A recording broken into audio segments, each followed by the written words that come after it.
Pag nagunaw na ang mundo ay magkakaroon na ng last judgment.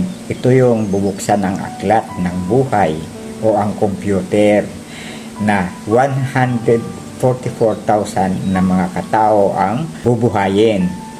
At pag pinindot na ang computer, malalaman na kung sino ang mga qualified.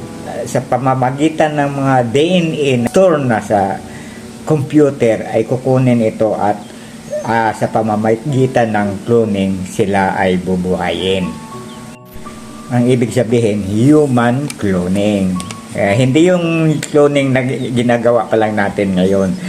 Iba ang cloning nila dahil perfecto na. Sa atin pa lang ay eksperimento.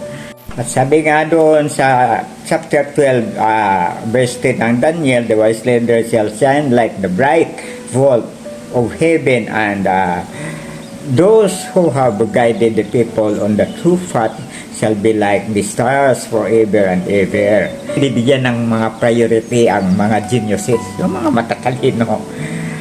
Pero yung mga hindi naman, mga average lang, basta't nagiging just individual sila nung sila pa ay nabubuhay, ay rewarded din na mamuhay sa bagong langit at lupa. But you, Daniel, keep the words secret and seal the book till the time of the end. Many will seek here and there, and knowledge shall be increased. Daniel chapter 12, verse 4. Ang mga mensahe na pinahayag ng Elohim kay Daniel ay maintindihan lamang sa pagdating ng panahon kung saan mayroon na tayong umunlad ang ating scientific at technological understanding, at ito na yung panahon na yun. Kakayahan na tayong ma-interpret ngayon dahil umunlad na rin ng konti ang ating siyensya at teknolohiya.